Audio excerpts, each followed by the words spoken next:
안녕하세요. 요즘 TV만 틀면 참 이슈거리들이 굉장히 많은 것 같아요. 저 역시 큰 이슈를 경험했던 터라 생각이 난 김에 글을 써보려고 해요. 사실 어디에다 말을 하지 못했던 터라 답답한 적이 한두 번이 아니었거든요. 제 나이 38살, 굉장히 늦은 나이에 결혼을 했어요. 열심히 공부하고 졸업하고 사회에 나가선 사회 구성원으로 일을 하다 보니 결혼할 새도 없이 나이만 먹었었죠. 남들은 결혼했다, 애 낳았다 했지만 전 그러면 그럴수록 더욱더 일에 매진하려고 노력했어요. 제 직업은 치과 의사였고 33살 어린 나이에 개원을 해서 그때 당시가 5년차 원장이었습니다. 딱히 비혼주의는 아니었던 터라 좋은 남자를 만날 날만 기다렸고 마침 운동을 할 겸 헬스장에 가서 남편을 만나게 되었어요. 저의 PT 트레이너로 말이죠. 회원님은 근육만 조금 키우시면 괜찮을 것 같은데 운동을 굉장히 열심히 하시네요. 아, 정말 멋지세요. 일하면서 운동까지 악자같이 하기란 쉽지가 않은데 하루도 안 빠지고 매일 헬스장에 오시는 거 보면 진짜 대단하신 것 같아요. 마음먹은 건 뭐든 끝장을 봐야 직성이 풀리는 성격이거든요. 또 선생님이 워낙 잘 가르쳐 주시니까 열심히 해야죠. 처음엔 트레이너로 만났다가 운동을 오래 하면서 사랑이 싹 텄습니다. 잘생긴 외모와는 달리 순박한 모습들이 저를 사로잡았어요. 저보다 5살이나 어렸던 남편이었고 그렇기 때문에 아직 자리를 잘 잡지 못한 상태였어요. 늘 다정하고 자상한 남편을 절대 놓치고 싶지 않다는 생각이 들어 결혼을 결심하게 되었습니다. 남편 또한 어리지만 책임감 하나는 훌륭했고요. 그래도 이렇게 결혼해서 살고 보니 너무 좋다. 결혼은 진짜 모든 사람들한테 강력 추천이야. 우리 행복하게 살자. 내가 더 능력이 있었으면 좋았을 텐데. 당신한테 염치가 너무 없어. 이 집도 그렇고, 내 헬스장도 차려주고 진짜 고마워. 아니야, 돈이 뭐가 중요해. 당신이 이렇게 변치 않는 마음으로 한결같은 게 더 중요하지. 이런 건 부담 갖지 마. 집도 표면상 남자가 해와야 하는 건데, 내가 능력이 부족해서 너한테 신세진 거 아닌가 싶어. 고맙고 참 미안하다. 아니라니까. 그런 말 하지 마. 부부 사이에 왜 그렇게 미안해해. 내가 좋아서 해준 거니까 이제 미안하단 얘기는 그만. 상대적으로 사회에서 빨리 자리를 잡은 저와는 달리 대학 졸업 후 운동만 하다 헬스 트레이너로 늦게 시작한 남편은 저보다 능력이 부족했어요. 그러기 때문에 결혼을 준비할 때 제가 많은 비용을 부담했었고 제 치과와 가까운 곳에 신혼집을 얻게 되었어요. 그리고 마침 치과 건물 2층 자리에 임대가 싸게 나왔기에 남편이 홀로 자립할 수 있는 헬스장까지 차려주게 되었죠. 물론 그 모든 매출 관리는 제가 한다는 전제하에 차려준 것이에요. 그런 저를 시댁에선 참 많이도 고마워했어요. 우리 대빈이가 너를 만나서 얼마나 잘 풀리는지 몰라. 내가 며느리 하나는 정말 잘 얻었지. 치과 의사에 우리 대빈이 앞날까지 탄탄대로이니 정말 말해 뭐해. 고맙다 우리 며느리. 다달이 용돈까지 챙겨주고 내가 요즘 살맛나 진짜. 아니에요. 제가 할 수 있으니까 해드리는 거죠. 부모님 없이 할머니랑 단둘이 살아서 이런 가족의 품이 너무 좋아요. 그래, 나를 엄마라고 생각해.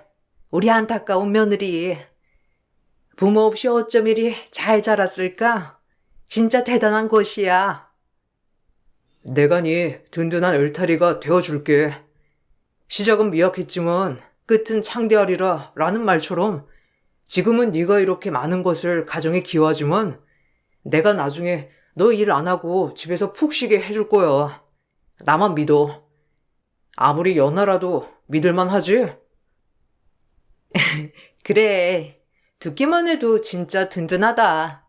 고마워. 그렇게 말해줘서. 근데 너무 무리하지 마. 나도 좋아서 하는 거니까. 어렸을 적 부모님의 부재로 저의 외할머니가 저를 지금까지 길러주셨고, 제가 결혼하기 몇 해 전 돌아가셨어요. 그래서 그런지 돈보다는 가족의 따뜻한 품이 가장 그리웠고, 이 돈을 다 벌어서 뭐하나라는 생각을 가장 많이 했답니다. 더더욱 베풀 수 있는 가족이 생긴 것이 저에겐 더할 나위 없는 기쁨이었고요. 그리고 나이도 나이인지라 결혼을 하자마자 임신을 준비했고, 정말 감사하게도 한 번의 임신에 성공하였어요. 세상을 다 얻은 기쁨이었고, 아이를 낳았을 때도 정말 벅차 올랐답니다. 사랑스러운 공주님이랑 여보랑 이렇게 평생 알콩달콩 살 수 있어서 너무 좋다. 우리 앞으로 행복하게 살자. 고마워. 나한테 이런 기쁨 느끼게 해줘서. 당신 만나서 이렇게 된 거야. 항상 외로운 인생이라고 생각했는데, 가족들이랑 그리고 이렇게 예쁜 딸까지. 당신 아니었으면 절대 못 느껴봤겠지? 진짜 벅차다. 너무 고마워. 내가 더 잘할게. 갑자기 하는 말이라 좀 당황스럽지만 그래서 그런데 헬스장 좀 늘려야 할 것 같은데 옆에 임대 싸게 내놨더라. 확장할까? 갑자기? 지금 그냥 운영하는 거 괜찮은데 왜? 너무 욕심부리다가 큰일 나. 작게 하는 것도 괜찮지. 요새는 1인 PT샵으로. 아니야. 이왕 하는 거 좀 더 규모 좀 키우고 싶어. 아이도 태어났는데 아빠가 엄마보다 더 능력을 갖춰야 떳떳하지. 아이를 낳고 조리원에 있을 때 남편이 저에게 헬스장을 확장하고 싶다고 하였지만 전 딱히 내키지 않더라고요. 지금도 괜찮은 매출에 꽤 잘 되고 있는 헬스장이어서 그런지 욕심 같아 보였거든요. 그래서 남편을 잘 타일러 조금 보류하자고 하였답니다. 그리고 아이를 낳으니 남편과 더 끈끈해진 것 같은 마음이 들어 더욱더 행복했어요. 그리고 일하랴 육아하랴 정말 손살 같은 3년이 지났어요. 그리고 저희에게 일어나서는 안 되는 일이 일어나고야 말았답니다. 남편의 하나밖에 없는 여동생이 그만 갑작스럽게 뇌출혈이라 남편의 하나밖에 없는 여동생이 그만 갑작스럽게 뇌출혈이와 전신마비가 되고 말았던 거예요. 정말 희박한 확률로 저희 집에 이런 일이 발생하고 말았어요. 아, 어떡해. 저 어린 게 이제 평생 전신마비라고 하니 엄마도 불쌍하고 쟤도 불쌍하고 진짜 어쩌면 좋아, 여보. 아, 어떻게 그런 일이 있어? 아가씨가 얼마나 건강했는데. 아니, 일단 내가 빨리 귀국해야겠다. 어떻게 해, 어머님. 내가 옆에서 챙겨드려야지. 지금 엄청 정신 없으실 거 아니야. 어쩌냐, 자기도 그렇고. 내가 당장 한국으로 갈게. 그래야 할 것 같아. 자기가 와봤자 변하는 건 없어. 그냥 일정 다 소화하고 와. 소희는 내가 잘 돌볼게. 지금 우리도 정신이 없어서 꼭 출장 끝나고 와. 알겠지? 당신 지금 오면 엄마랑 내가 더 미안해. 당신 일 무리 없이 진행 다 하고 천천히 와서 얘기하자. 한 달이 걸리는 출장이었던 터라 늦게나마 한국에 귀국할 수 있었고, 만만치 않게 들어가는 비용 때문에 어머님의 판단하에 집에 누워있는 시누이를 보게 되었습니다. 마음이 정말 착잡하고 안 좋았어요. 게다가 하염없이 눈물만 흘리는 어머님을 보고 있자니 마음이 참 찢어지더라고요. 정말 좋으신 분이었기 때문에 왜 이러한 사람들한테 이런 일이 일어나나 싶은 것이 원망스러웠어요. 아유, 어떡하니? 재활이다 보다 한두 푼 드는 것도 아니라는데. 아유, 애가 아픈데 이런 걱정하고 있는 나 자신이 정말 싫어. 그럴 수 있죠. 어머님이 현실적인 거예요. 누가 어머님한테 돌을 던지겠어요. 그리고 어머님, 저 있잖아요. 저랑 소희 아빠랑 열심히 벌어서 아가씨 병원비 댈게요. 그래도 아가씨 꼭 살리고 봐야죠. 너무 걱정 마세요. 우리 가족이잖아요. 말이라도 너무 고맙다. 우리 며느리 아니었으면 아마 정말 절망스러웠을 거야. 넌 이 집안의 복덩이야. 정말 고마워. 자기 동생처럼 여겨줘서 너무 고마워. 늘 우리 때문에 자기가 쉴 틈이 없네. 나도 열심히 회원수 늘려볼게. 신우의 병원비와 간병비, 그리고 재활 치료비까지 사실 제 벌이가 그때 당시 굉장히 많았음에도 불구하고 우수수 새나가기 시작했어요. 그래도 하나도 아깝지 않았습니다. 저에게 가족이란 울타리를 만들어준 사람들이고 남편의 여동생이면 제 동생이나 마찬가지였기 때문에 당연히 뒷바라지는 해야 한다고 생각했으니까요. 사실 제가 남편과 결혼했을 때도 아가씨는 학생이었기 때문에 그에 따른 학비와 용돈을 제가 부담하고 있었어요. 그것을 참 고마워하던 신우이였는데 안타까웠어요. 언니, 제가 나중에 꼭 보답할게요. 돈이 다가 아니지만 이렇게 언니가 저를 챙겨주고 동생처럼 여겨주셔서 고마워요. 아유, 아니에요, 아가씨. 이 동생이면 제 동생이나 다름없죠. 아가씨는 공부만 열심히 해요. 그동안 돈 때문에 하고 싶은 학업도 하지 못했다고 들었거든요. 아가씨한테 어떻게 들릴지 모르겠지만 제가 할 수 있는 한 최선을 다하고 싶어요. 아, 어떻게 오빠가 언니 같은 사람을 만났을까요? 진짜 고맙습니다. 우리 가족은 정말 언니한테 잘해야 돼. 평생. 항상 신우이를 만나면 이렇게 얘기해주곤 했는데 이런 신우이가 갑자기 병상에 누워있다니 기가 막혔죠. 그렇게 몇 년이 걸릴지도 모르는 투병 생활이 시작되었어요. 처음엔 집에서 간병사를 두고 병간호가 시작됐지만 나중엔 요양병원으로 옮겨 치료를 받게 되었습니다. 전 아무래도 혼자 운영하던 병원이니 주 6일째 근무를 해야 했기에 현실적으로 잘 찾아가지 못했고 딸이 그나마 이야기를 많이 해주어 좋았답니다. 부쩍 말도 많이 늘어 꼭 남편과 어디를 갔다 오면 저에게 신랄하게 설명을 잘 해주었거든요. 한참 보고 배운 것을 그대로 따라하는 딸이어서 그런지 얘기를 해도 참 재미있게 해주었어요. 고모는 좀 어때? 아직도 할머니 많이 우시지? 소희가 할머니 힘내라고 옆에서 파이팅 기운 드렸어? 아마 할머니는 소희 기운 받아가시면 엄청 좋으실걸? 다음번에 할머니 만나 뵈면 꼭 할머니 안아드리고 힘내라고 전해드리자. 응? 근데 할머니도 막 많이 웃고 아빠도 웃었어. 할머니 안 울었는데? 오늘은 떡갈비도 먹고 아빠 친구가 장난감도 사줬어. 어? 장난감? 아빠 친구라니? 아빠 친구랑 같이 고모 만나러 갔었어? 당신 친구랑 아가씨 병문안 갔었던 거야? 지혜 친구야. 지혜 그렇게 됐다고 하니까 한 번도 못 가본 것 같다고. 같이 가야겠다고 하는 거야. 그래서 간 거지 뭐. 하긴 그렇겠다. 그 친구들도 얼마나 놀랬을 거야.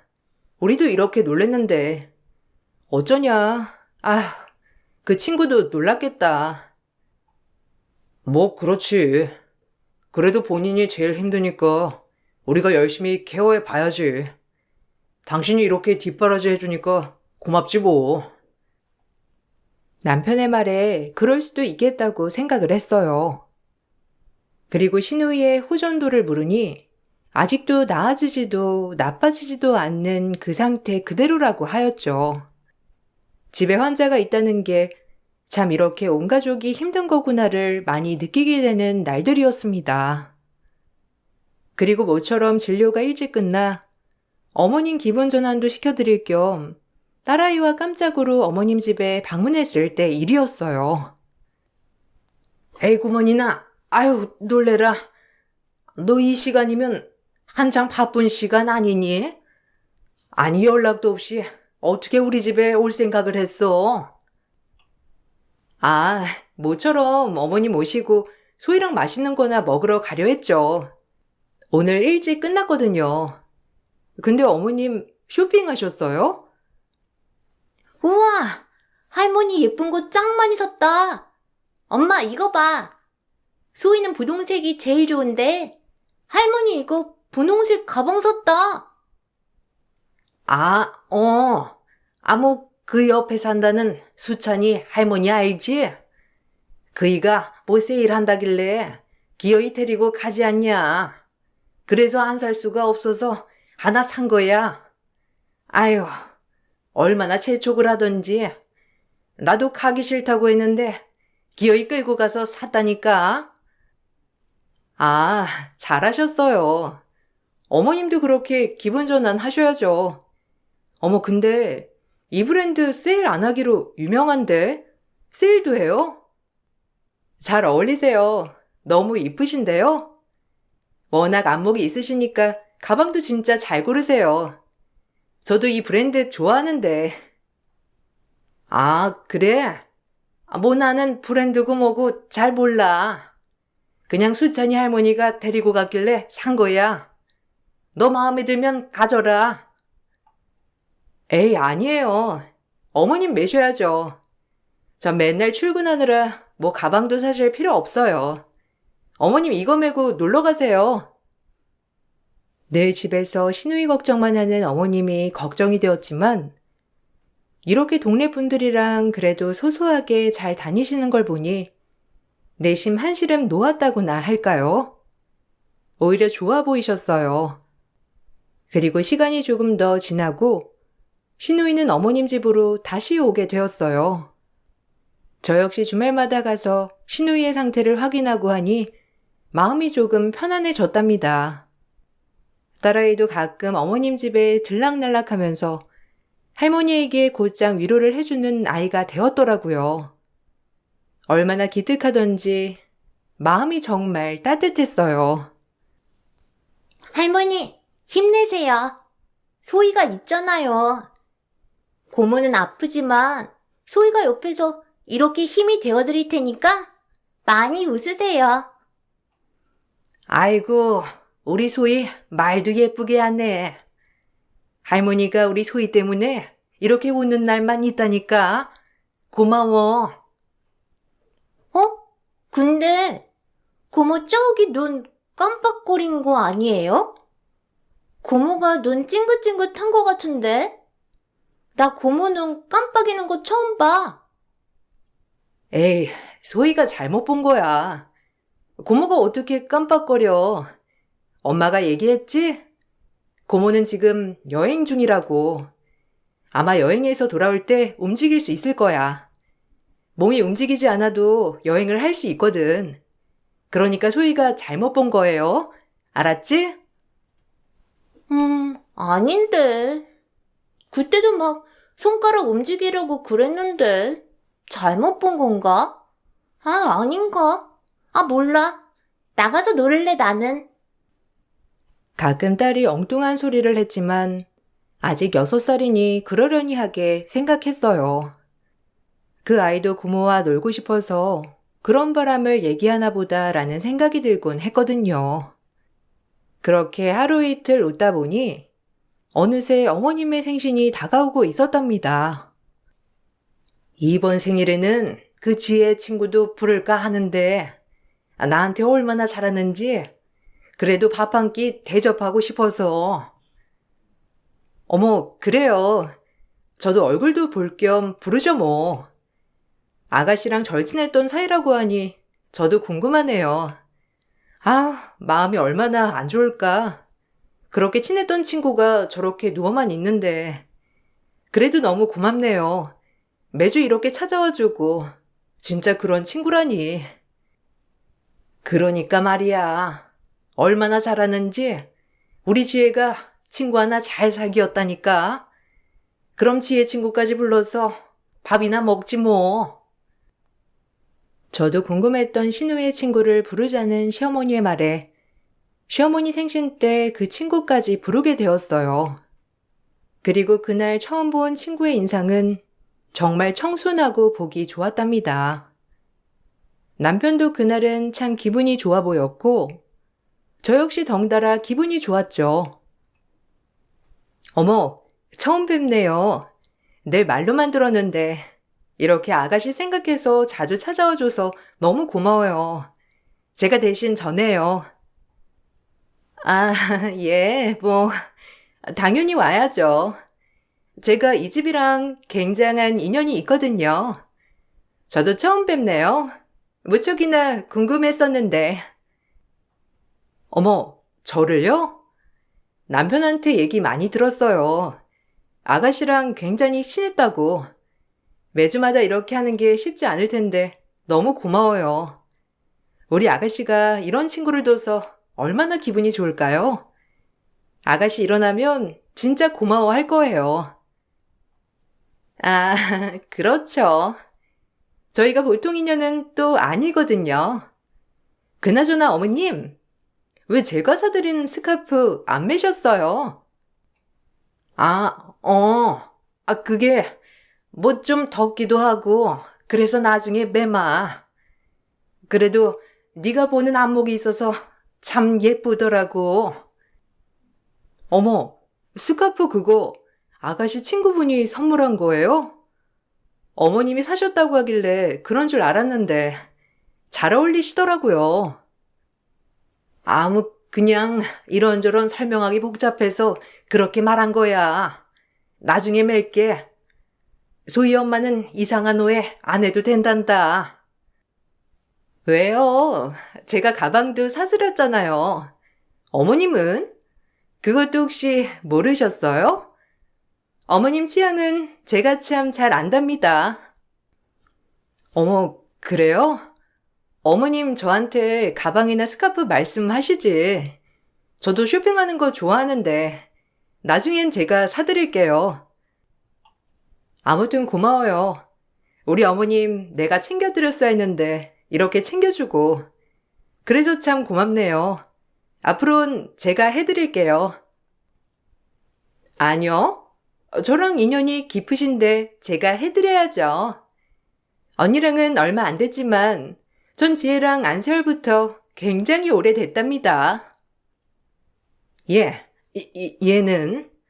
아유, 어쨌든 두 사람이 날 그렇게 챙겨준다고 하니까 너무 기쁘네. 알겠어. 고맙다. 아무리 친한 사이라고 하지만 아가씨가 저렇게 누워있는데 시어머님께 스카프며 이것저것 선물한다는 것도 조금 이상했지만 그걸 숨기려고 하시는 시어머니도 좀 이상하게 느껴졌어요. 그래도 그냥 워낙 막역한 사이니 그럴 수도 있겠다 싶었습니다. 그리고 다 같이 둘러앉아 밥을 먹으려고 하는데 그래도 어머님 생신이니 아가씨 침상을 끌어와서 같이 축하 파티를 하였죠. 하지만 그날 저희 집은 난리가 나고 말았어요. 가족 모임 식사 중에 6살 내 딸이 3년째 전신마비 신우를 가리키며 한마디를 하였거든요. 고모는 왜 이모한테 발가락 그실 써? 그때도 그러더니 지금도 그러네? 엄마, 이것 봐. 고모 움직인다니까? 내 말이 맞지? 깜짝 놀란 제가 식탁을 뒤엎자 순간 시댁 전체가 발칵 뒤집히고 말았답니다. 예고하지 않고 식탁을 뒤엎자 신우이의 친구가 제 남편에게 발가락 수신호를 보내고 있었던 거예요. 드라마에서나 보던 상간 남녀가 하던 행동을 말이죠. 순간 잘못 본 것 같았어요. 이게 뭐 하는 짓들이야? 아가씨 친구분이라고 해서 아무 말 않고 넘어가려 했는데 지금 내가 본 거 뭔지 당장 설명해. 아니, 얘, 네가 뭘 봤는지 오해한 거야. 얼른 제대로 설명해, 너. 얘, 좀 진정하고 앉아서 얘기하자, 응? 흥분 좀 가라앉혀. 어머님도 이제 좀 그만하세요. 저도 숨어 지내는 거 못하겠네요. 네, 보시는 그대로예요. 저랑 오빠랑 꽤 오래된 사이이고 잠깐 헤어졌을 때 당신 만나 결혼한다고 하더라고요. 그리고 지혜 이렇게 되면서 다시 만나기 시작한 거예요. 내가 먼저였다고, 당신보다. 원래가 대빈 오빠 내 거였어. 알아? 이제 숨어서 만나는 것도 지긋지긋해. 오빠가 설명해봐. 너 뭐라는 거야? 여보, 사실 아니야. 얘가 나 쫓아다녔던 거야, 막무가내로. 지혜 친구라서 어쩔 수 없이 만났던 거야. 그러게, 얘가 뭐라니?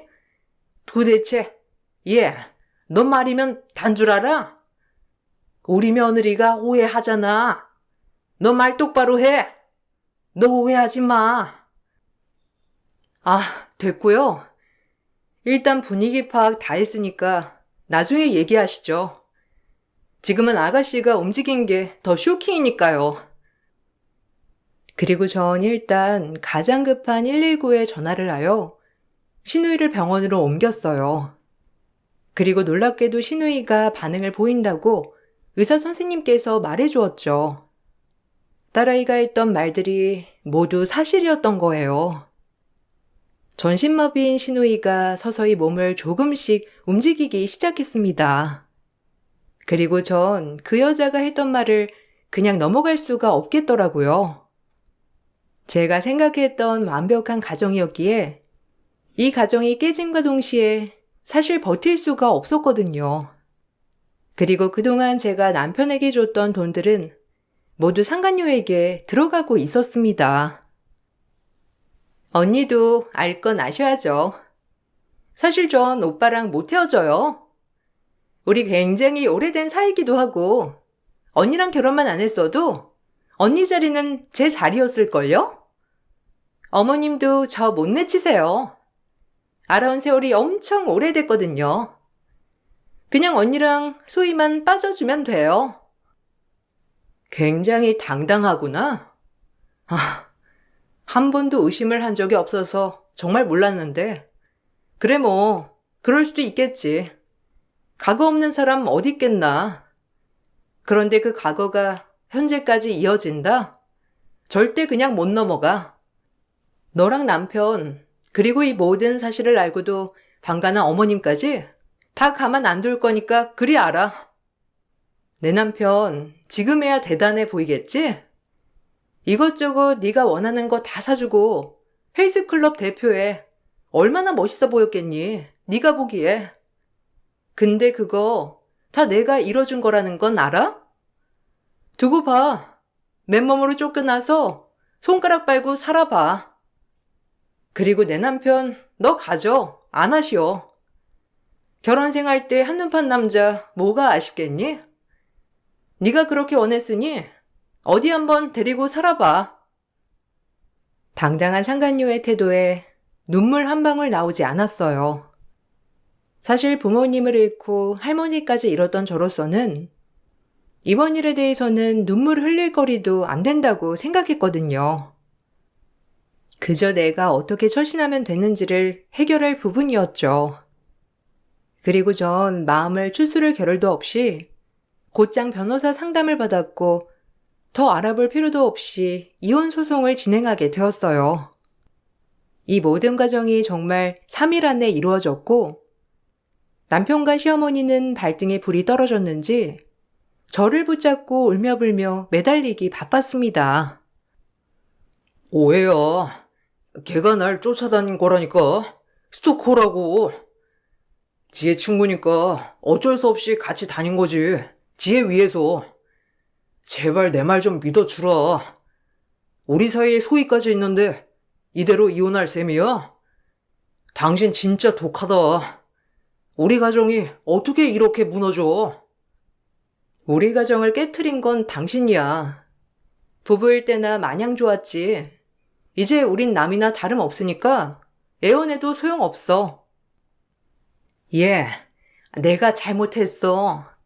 진작 끊어냈어야 했는데 예정도 있고 해서 끊어내질 못했어. 미안하다 진짜. 한 번만 봐줘. 어떻게 소희랑 같이 만날 수가 있어요? 뻔히 외도인데. 소희까지 이모이모하게 하면서 어머님도 나빠요. 그냥 뿌린 대로 거둔다고 생각하세요. 그리고 이 집, 차, 헬스장 빠른 시일 내에 정리할 거니까 그리 아세요. 다 제 명이니까요. 아, 여보. 제발 다신 안 만날게. 다신. 걔가 연락이 와도 절대 안 만날 거니까 한 번만 봐주면 안 될까? 다 인정하고 사과할게. 그 인정 법원에 가서나 해. 이제 우린 끝났으니까. 당신네 집에 쓰는 돈 하나도 안 아까웠어 정말로. 너무 사랑했거든. 근데 사람 천성 절대 변하지 않을 거라는 거 잘 알아. 그래서 지금 힘들어도 이렇게 끊어내는 게 맞다고 생각해. 짐 싸가지고 나가. 예, 잘 생각해봐라. 내가 더 잘할게. 다 이 늙은 엄마가 처신 못해서 생긴 일인데 우리 태빈이만은 받아주면 안 되겠니? 아니요, 똑같죠. 저한텐 누가 먼저 시작했건 그저 똑같아 보여요. 다른 것도 아니고 한눈판 거는 절대 용서 안 할 거야. 이혼 소송이 시작되었고 그쯤 신우이는 점차 빠른 회복을 이어갔습니다. 그리고 시간이 지남에 따라 조금씩 어눌하지만 말도 할 수 있었고요. 신우이는 아무 잘못이 없길래 그래도 딸아이와 간간히 병문안도 가고 했어요.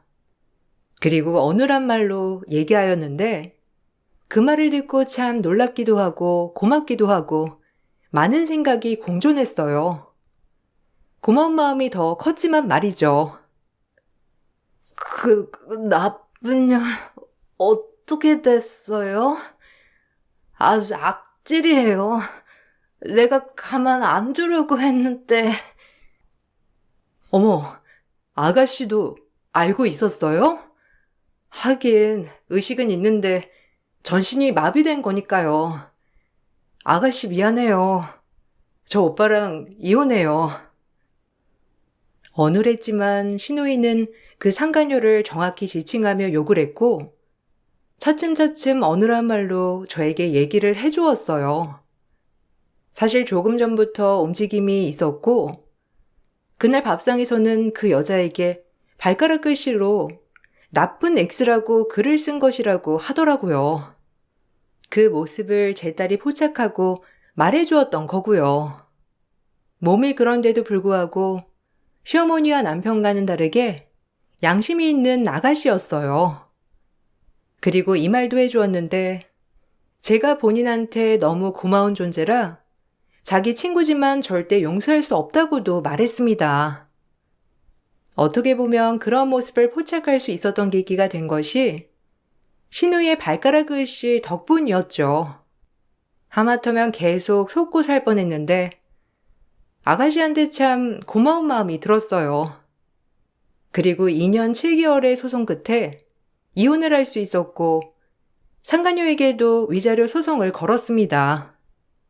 제 가정을 깬 결과물이 5천만 원이라는 값어치밖에 안 된다는 게 속상했지만 그래도 저에게 배상을 해야 했죠.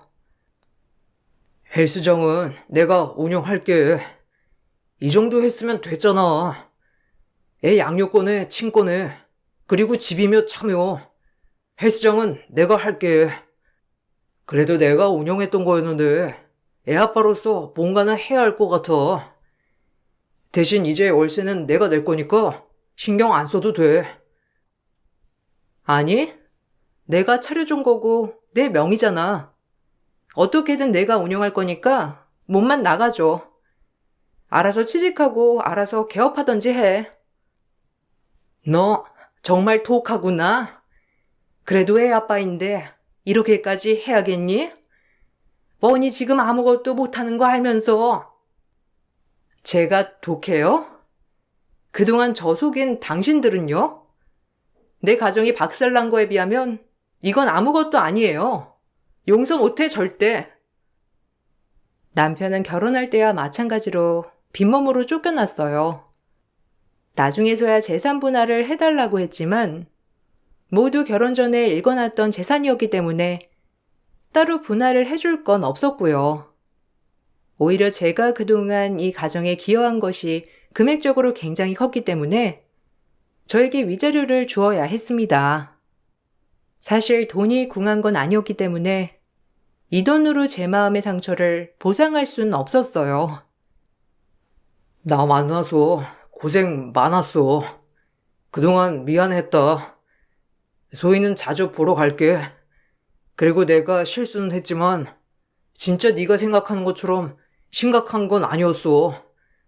그러니까 너 마음 풀리면 언제든 돌아와. 그 자리에서 기다리고 있을게. 너 혼자 외로울 거 아니야. 절대 그럴 일 없어. 외롭다 하더라도 차라리 일을 더 많이 하면 그만이야. 당신도 그냥 알아서 새 출발해. 미련 떨지 말고. 아, 내가 왜 그랬을까? 진짜 미쳤지. 당신을 두고 진짜 어떻게 딱 한 번만 봐주면 안 될까? 평생 충성하면서 살게. 안 돼. 잘 생각해봐. 나를 놓치는 후회보다 내 돈을 놓치는 후회가 더 큰지 아닌지. 그냥 이제 알아서 잘 살아갈게. 미안하다. 너한테 진짜 너무 큰 상처를 줬어. 당신은 정말 우리 집이랑 나한테 잘했는데. 아, 후회된다, 진짜.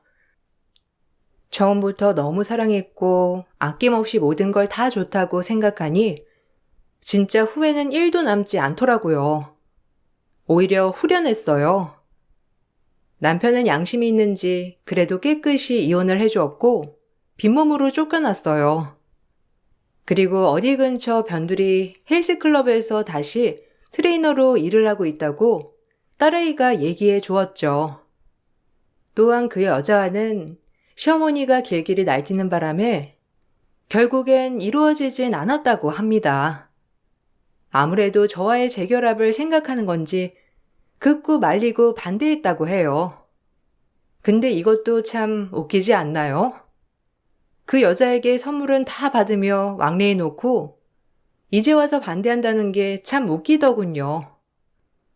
그리고 신우이는 온전하진 않지만 지금은 휠체어를 타고 생활이 가능할 정도가 되었어요. 그 일이 있고 나서 한 2-3번 정도 따로 만나 차도 마시고 했는데 아직까지도 저에 대한 고마움은 잊지 않았더라고요. 계속해서 가족이었다면 정말 친여동생처럼 잘 지낼 수 있었을 텐데. 언니, 참 고마웠어요. 오빠랑 이렇게 됐지만 제가 그래도 언니한테 고마운 마음은 잊지 않으려고 해요. 아니에요, 아가씨. 이렇게 무사히 몸 건강한 것만으로도 제 마음이 더 편안해지네요. 참, 사람 일 모른다고, 그렇죠?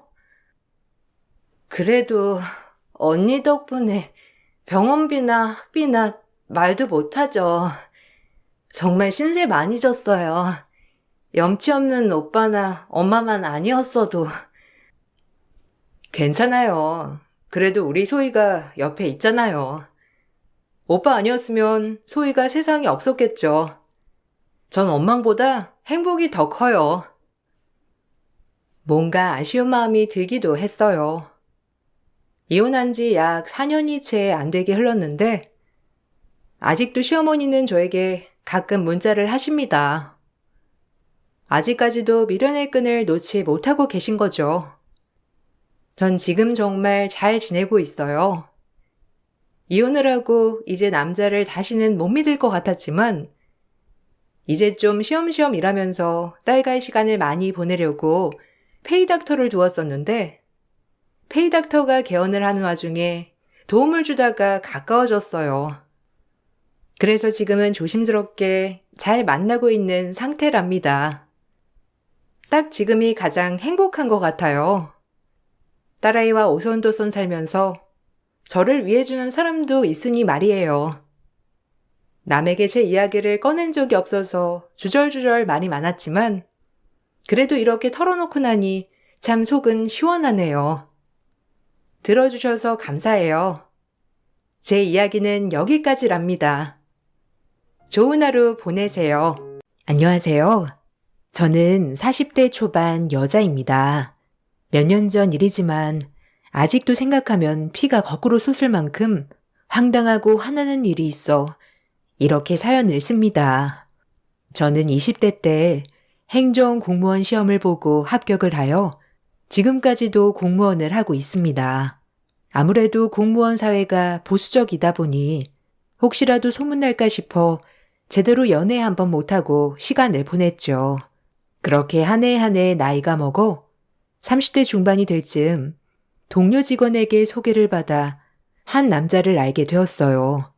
동료 직원의 말에 따르면 그 남자는 5대 독자에 부모님은 이 지역의 유지라고 했습니다. 나이도 나이인지라 그 사람을 살펴볼 여유 없이 조금이라도 조건이 맞는 남자를 찾고 있었거든요.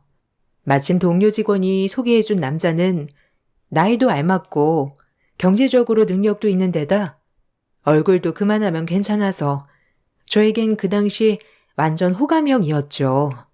그리곤 일사천리로 연애가 시작되었습니다. 연애 경험이 별로 없던 저에게 참 다정다감했죠. 한 가지 걸리는 것이 있다면 독자였기 때문에 시부모님과 함께 무조건적으로 같이 살아야 한다는 점이 있었습니다.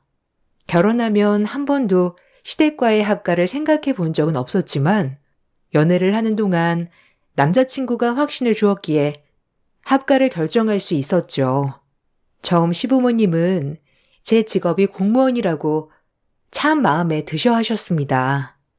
아무래도 안정적일 뿐만 아니라 노후가 보장되어 있기 때문이죠.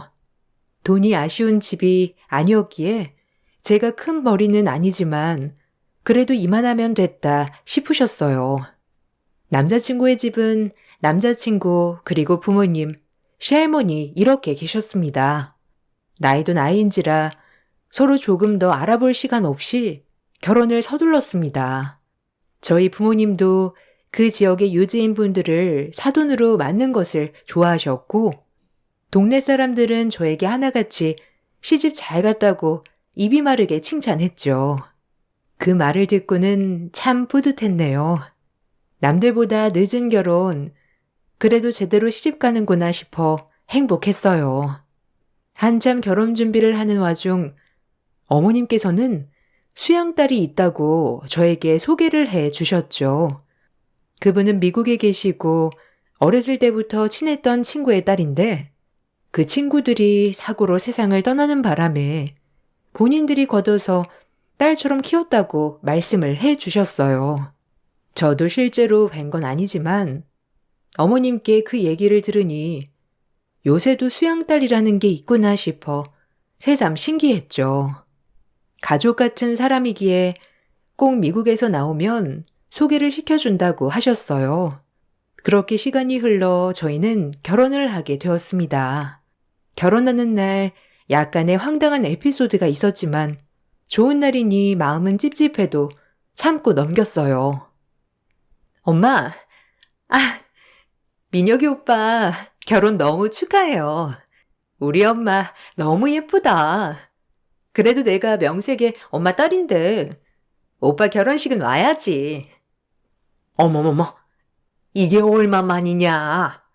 아주 우리 딸 보고 싶었는데 이런 날 보다니 더더욱 감격스럽구나.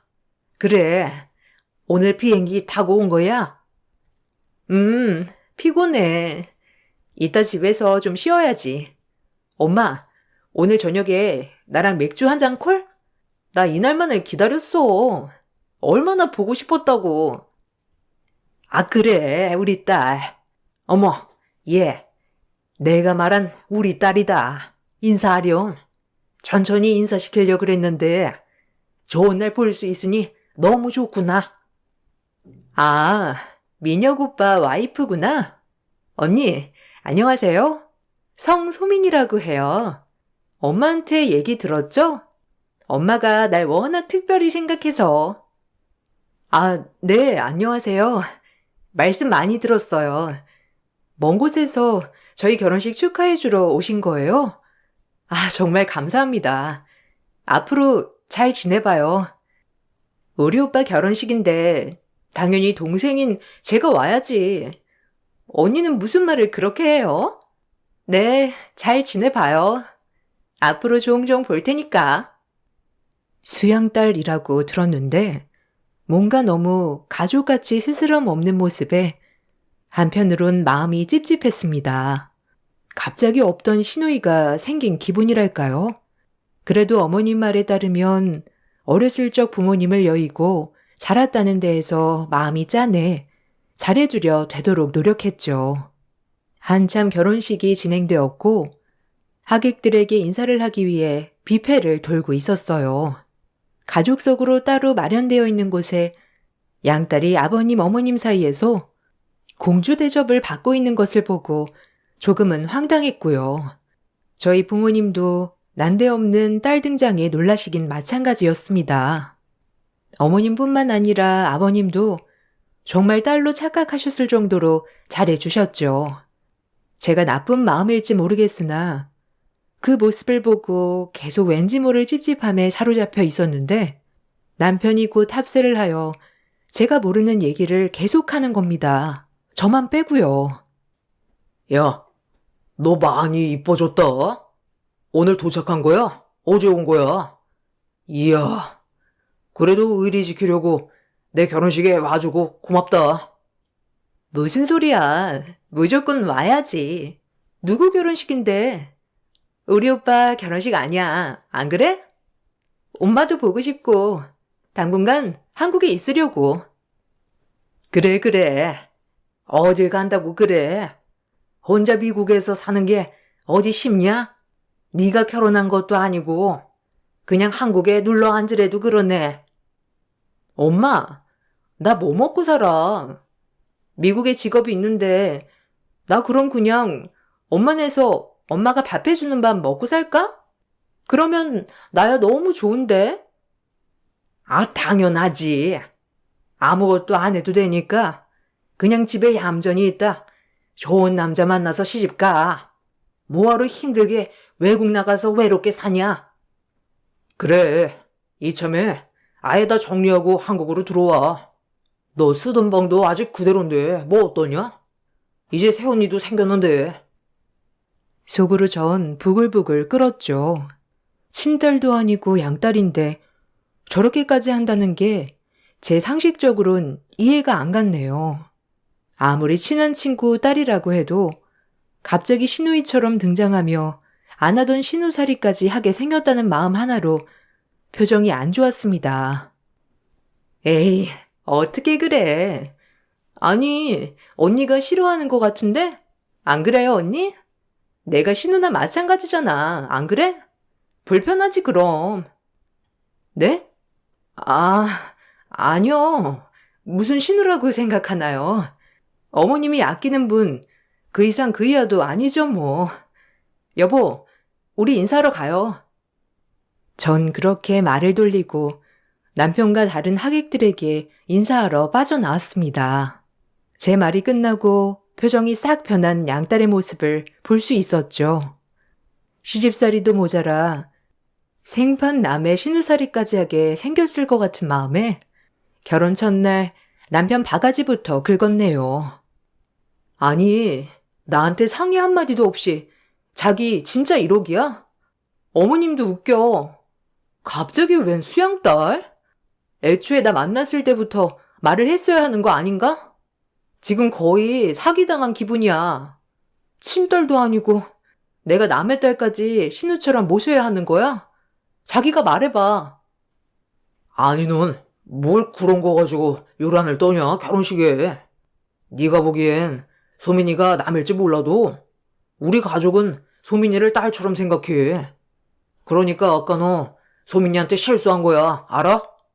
어렸을 때부터 엄마 아빠 없이 우리 집에서 그냥 딸처럼 자랐어. 아니, 딸이지. 내가 말 못한 건 미안한데 그땐 미국에 있을 때라 기회 되면 말해야겠다 한 거야. 그리고 엄마한테 들었다며. 이제 와서 왜 그래? 어머님은 지나가는 소리로 말씀하신 거고, 우리가 신혼여행 갔다 오면 바로 어머님 댁으로 들어갈 텐데, 그럼 저분이 미국에 안 가면 이 집에 산다는 거 아니야? 아까 난 그 소리로 들리던데? 기가 막혀. 내가 지금 괜히 흥분하는 거야? 이렇게 좋은 날 뭐야? 좋은 날 뭔가 분위기를 망쳤다는 생각에 너무 우울했죠. 그렇게 우울한 채로 저희는 신혼여행을 가게 되었습니다. 신혼여행 전 대판 싸운 덕분에 암흑여행이 되고 말았네요. 다행히 여행 마지막 날 남편이 먼저 미안하다고 손 내밀어줘서 참을 수 있었죠. 내가 그때 화낸 건 미안해. 당신한테 어떤지 몰라도 소민이는 친동생이나 다름없거든. 자기가 이해를 못하겠지만 우리는 워낙 어렸을 때부터 남매처럼 자라서 그냥 남매라고 생각해주면 안 될까? 사실 소민이 미국 가도 할 것도 없어. 지 자존심에 우리 엄마 아빠한테 신세지기 미안하니까 혼자 미국 가겠다고 했다가 다 안 돼서 이제서야 한국 나온 것 같은데 이럴 때 엄마 아빠도 못 이기는 척 다시 받아주시려고 하는 거야. 자기가 이해 좀 해주면 안 될까? 소민이 때문에 스트레스 받는 일은 없을 거야. 난 결혼 전에 자기가 이렇게만 말해줬어도 그렇게 화나지 않았을 거야. 결혼식 당일에 갑자기 통보하는 것도 아니고 시집살이 한 번도 생각해 본 적 없는 나한테 다 양보해서 시집살이에 그것도 갑자기 신호까지 딸린다고 생각을 해봐. 내 기분이 어떤가? 내가 그날 얼마나 황당했는데 나한테 다들 한마디 상의도 안 하고 나도 가족이라며. 내가 모진 거야? 처음부터 이렇게 말해줬으면 이해하려고 노력했지. 왜 나 나쁜 사람 만들어? 왜? 나도 미안해. 그날 그런 식으로 얘기해서 이제 좋게 풀자. 부부싸움은 칼로 물베기라고 이렇게 저희는 신혼여행 마지막 날 화해를 하고 집으로 귀가를 하였습니다. 저희가 귀가를 하는 날 시어머님은 이바지 음식이다 떡이다 아주 동네 잔치를 벌이셨어요. 저를 이렇게나 환영해 주시는 것 같아 마음이 많이 풀렸죠. 할머님, 아버님, 어머님, 저희 왔습니다. 인사드릴게요. 아이고, 힘드시게 뭘 이런 걸 다 준비하셨어요. 잘 먹겠습니다. 그래, 오느라 힘들었지? 어서 앉아서 먹거라. 친정엔 둘러온 거고, 네가 뭘 좋아할지 몰라서 이것저것 준비했다. 어머님은 따뜻한 분이셨어요. 친구의 자식을 거둘 만큼 인정이 많으셨기에 저에게도 늘 인정 많은 모습을 보여주셨죠. 그런 모습을 본 덕분에 수양딸 개념도 이해할 수 있었네요. 워낙 정이 많으셔서 딸처럼 거두셨구나 하고요.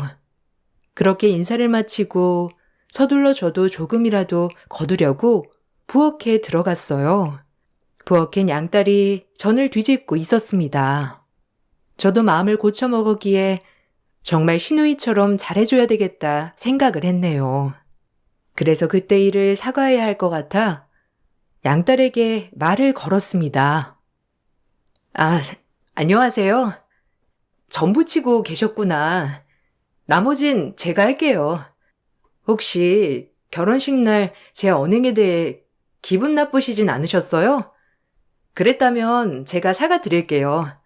그날은 워낙 제가 당황을 해서 조금 상처를 드린 게 아닌가 싶어 마음이 쓰이더라고요. 죄송합니다. 아, 아니에요, 언니. 저 다 잊었어요. 뭐, 그럴 수도 있죠. 제가 가족도 아니고, 언니 입장에서 보면 글로 들어온 돌 같으니까 익숙해요. 그래도 저 너무 미워하진 마요. 진짜 친엄마, 친아빠처럼 생각하거든요. 오빠도 마찬가지고요. 그러니 잘 지내보자고요, 언니. 생각보다 성격은 좋아 보였어요. 오히려 양딸의 저런 모습에 제가 더 미안했네요. 신우살이만 할 것 같았는데 나름 털털하고 쿨한 느낌이라 제가 너무 좀스럽게 군 건 아닌가 싶기도 했고요. 그날은 그렇게 좋은 마음으로 넘어갔습니다. 남편도 저의 그런 모습을 보고 안도하는 느낌이었고요. 이왕 시작한 시댁살이 잘해보자고 마음 단단히 먹게 되었어요. 그렇게 저의 결혼 생활은 시작되었습니다. 앞으로 어떤 일이 일어날지 모른 채 잘해보자고 굳게 마음을 먹었던 제가 어리석은 순간이네요. 다음 날이 되었고 저는 아침 준비를 하러 부엌으로 들어갔어요. 시어머님이 반찬을 하고 계시고 양딸은 국을 푸고 있었죠. 어머님, 안녕히 주무셨어요? 좋은 꿈 꾸셨어요? 저는 여기 집에서 첫날 밤인데도 굉장히 잘 잔 것 같아요. 잠자리가 좋은가 봐요. 에휴, 그러냐? 아유, 듣던 중 반가운 소리다. 피곤하면 더 들어가서 자도 된다. 출근도 해야 하는 사람이 아침까지 차릴 필요 없어. 에이, 아니에요. 어머님이랑 같이 해야죠. 식구가 몇인데 전 괜찮으니 걱정 마세요. 제가 숟가락 놓고 반찬 나를게요. 그래, 엄마. 언니도 이 집 가족인데 같이 해야지, 안 그래? 언니, 국 좀 퍼줄래요? 그리고 엄마는 6시 정도에 일어나서 아침상 차리니까 언니도 시간 좀 맞춰줘요. 아무래도 혼자 하는 것보단 여럿이 해야 빨리 끝나니까. 제 말 무슨 뜻인지 알죠? 어이가 없었습니다. 때리는 시엄마보다 말리는 시누이가 밉다던데 시댁살이 중 밉상 시누이가 제일 큰 비중을 차지했죠. 아, 네. 내일부터는 조금 더 일찍 일어날게요. 제가 첫날이라 시간을 맞춰놓는다고 했는데 조금 늦게 맞췄나 봐요. 에이구, 괜찮다. 그냥 천천히 일어나서 밥상만 차려도 큰 도움 주는 거야. 밖에 나가 일도 해야 하는데 이 정도면 훌륭하지 뭐. 에이, 엄마. 그래도 그건 아니다. 여자가 우리 둘뿐도 아니고 같이 해야지. 그게 가족 아니요? 안 그래요, 언니? 제 말 이해하죠? 아, 네, 그럼요. 가족인데 같이 해야죠. 이따가도 저녁 시간 잘 맞춰서 퇴근해 볼게요. 저녁은 보통 몇 시에 드셔요? 우리는 한 7시쯤에 먹는데 아가는 6시에 끝나지 않나? 저녁은 신경 쓰지 말아라. 우리끼리 먹고 치우면 돼. 다행히 시어머님은 평생을 시집살이하고 사셨지만 저에겐 내색 한 번 없으셨습니다. 밖에 나가 일하는 며느리라고 존중도 많이 해주시고 집안 살림에 부담은 전혀 주지 않으셨어요. 그래서 양딸 때문에 기분은 안 좋았지만 시어머님 때문에 기분이 좋았네요. 그렇게 아침을 먹고 저는 출근을 하였어요. 제가 출근을 하자 그날 결혼식에 왔던 직원들은 제 신호에 대해 한마디씩 거들었죠. 아니, 자기야, 외동 아니었어? 아니, 나 깜짝 놀랐잖아. 가족 속에 그것도 뷔페에 그 옆자리에 앉아있는 거 보고 신우야? 아니, 보통 아니게 생겼던데. 아, 시부모님 수양딸이야. 어려서부터 걷어서 길렀대나 뭐래나. 하여튼 딸이나 마찬가지지 뭐. 나도 그날 처음 봤어. 아우, 그니까. 아니, 보통이 아니던데? 자기 신랑이랑도 너무 가깝더라. 친동생 아니라며. 그럼 거리를 두게 해야 하는 거 아니야? 우리 직원들끼리 보고서 한마디씩 했잖아. 새신랑 은근 터치하는 거 하며 아주 보통 얘기가 아니었다니까. 아, 자기는 바빠서 못 봤지. 에이, 그런 거 아니야. 워낙 어렸을 때부터 격없이 남매처럼 자랐고 미국에서 지내서 그런 거에 거리낌 없어. 아, 오해들 마셔. 말은 이렇게 했지만 굉장히 신경 쓰였어요. 직원들 눈에도 보일 정도면 보통이 아니었단 소린데 내심 잘 지내보자 생각했지만 이런 얘기까지 들으니 마음이 착잡했죠. 그래도 더 이상의 거론은 하지 않기로 다짐했기에 이 얘기는 혼자서 묻었네요. 저녁에 퇴근을 하고 제 생활을 보내는 일상이다가 지금은 얼른 집에 들어가 어른들 밥 차려드려야겠다는 생각을 하고 집으로 빨리 발걸음을 재촉했습니다. 대문을 열고 들어서는데 시부모님과 할머님 그리고 남편 양딸까지 마당에 모여 고개를 굽고 있었죠. 어머, 언니 왔어요? 어머, 일찍 왔네? 난 당연히 늦을 줄 알았는데 이게 지금 마지막 고기인데 언니 어쩌죠? 밥은 있긴 있는데. 아이고, 금세 냉동고기 있는 고기네 오마. 배고프겠다. 새아기 어서 앉아라. 오늘 고단했지? 손만 씻고 오너라. 거둘 건 없어. 아니요, 어머님. 손 씻고 와서 도와드릴게요. 어머, 웬 고기예요? 아, 너무 맛있겠다. 당신도 아침에 늦는다더니 오늘은 일찍 끝났네? 어? 아까 소민이가 전화 와서 고기 구워 먹자고 그래서 겸사겸사 일 일찍 끝냈지. 여기 삼겹살 맛있다. 자기도 먹어봐. 아. 양딸과 개인적으로 언제 끝나는 것부터 연락하는 게 마음에 걸렸지만 정말 동생으로 생각했기로 했기 때문에 더 이상 묻지 않았어요. 하지만 오늘 직원들 말이 너무 신경 쓰였기에 마냥 마음이 편하지만은 않았어요. 밥을 다 먹고 치우고 양딸이 입을 열었습니다. 언니랑 오빠랑 우리 셋이 젊은이들끼리 친목도모 할 겸 맥주나 한 잔 마시러 갈까요? 언니랑도 친해져야 하고 가족이니까. 오, 좋다. 나야 맥주 좋지. 이거 먹고 맥주 한잔하면 소화도 되고 아주 딱이겠다. 자기도 갈 거지? 소민이랑 친해지고 좋잖아. 네, 그럼요. 가볍게 그럼 호프집 가서 맥주 한잔 해요. 저도 아가씨에 대해 궁금한 것도 너무 많거든요. 친해져야 하기도 하고요. 아유, 너희들끼리 잘 지내는 모습 보니까 너무 좋다. 우리 소민이도 얼른 시집가서 좋은 남자 데리고 와야 할 텐데. 그럼 딱인데. 난 엄마랑 평생 살 건데 시집 안 갈 거야. 오빠 같은 남자 없잖아, 이 세상에. 안 그래, 오빠? 뭐 오빠 같은 남자 있으면 생각해 본다. 야, 나 같은 남자가 어디 흔한 줄 아냐? 너 그럼 평생 시집 못 간다. 자기도 땡 잡은 줄 알아. 나 같은 남자 어디서 만나?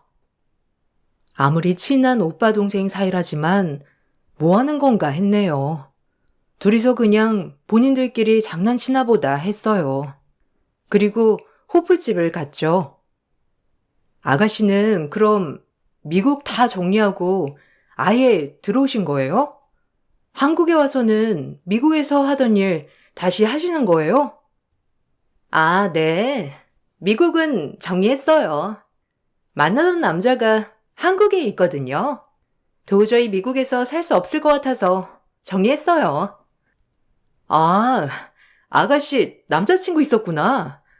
어머님은 모르시는 것 같던데. 그럼 하루빨리 인사시켜야 되는 거 아니에요? 어머님이 아가씨도 은근 결혼했으면 싶던데. 어떤 남자예요? 너무 궁금하네요. 미국에서 모든 걸 다 정리하고 들어올 만하다면. 아니요. 지금은 헤어졌어요. 다시 만날 거지만 그 남자한테 시간이 조금 필요하거든요. 전 지금 기다리고 있는 중이고요.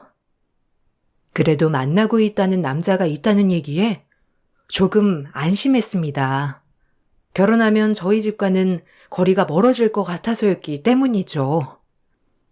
아, 그랬구나. 잘 됐으면 좋겠네요. 가정을 이룬다는 것이 얼마나 안정적인지 몰라요. 아가씨도 느껴보면 알 테지만요. 아, 뭐 그런 얘기를 해. 아직 시집도 안 간 애한테. 하여튼 귀국 축하한다. 그래도 조금만 놀다가 얼른 일해야지. 은근 부모님이 너 걱정 많이 해. 회사는 알아본 거야? 지금 당장 일 구하는 거면 내 회사 비서 자리 하나 있는데 그거라도 한번 해볼래? 아가씨가 무슨 비서야. 하던 일을 해야지, 당신은? 안 그래요, 아가씨? 귀국한 지 얼마나 됐다고 천천히 알아보면 되죠. 혹시나 남편이 자기 회사 자리를 알아봐 줄까봐 후다닥 말을 잘랐네요. 뭔가 더 이상 엮이면 안 될 것 같았거든요. 집에서도 매일 보는데 회사에서도 비서로 일을 한다뇨. 이건 아니라고 생각했습니다. 그래서 양딸이 수락하지 못하게 뜯어 말렸어요. 아니야, 언니. 저 괜찮아요. 내가 지금 찬밥 더운밥 가릴 처지인가? 오빠네 면접 한번 봐볼까? 나야 지금 월급이 급하니까. 언제까지 엄마네 얹혀 있을 수만도 없고. 그래도 방 하나는 해서 나가야지. 내가 엄마 집에 있으면 새언니가 불편하잖아. 아, 불편할 게 뭐 있냐? 가족인데. 하여튼 그럼 내일 정장 한 벌 입고 점심시간 맞춰서 회사로 와. 임의로라도 면접은 봐야지. 부글부글 속이 끓었어요. 남편에게 정신 차리라고 맥주를 붓고 싶은 심정이었죠. 혹을 뗄라다 붙인 기분이랄까? 어쩔 수 없이 마주치며 살아야 하는구나라고 생각했네요. 하지만 회사 일에 제가 왈가왈부할 건 없으니 잠자코 술만 마셨습니다. 다음 날이 되어 저는 출근 준비를 하는 사이 남편은 어머님께 양딸을 자기 회사에 출근시킬 거라고 말씀드리는 것 같았고요. 회사는 최종적으로 아버님 소유이기 때문에 허락을 구하는 것 같았습니다. 하지만 눈에 넣어도 아프지 않은 양딸이기 때문에 허락은 떨어졌죠. 그렇게 싫은 감정들이 지나가고 조금 마음의 평화를 얻었을 땐 제가 아가씨에게 적응이 될 만할 쯤이었어요. 어느새 결혼 생활은 3년이 지났고 저희에겐 아이 소식은 없었죠.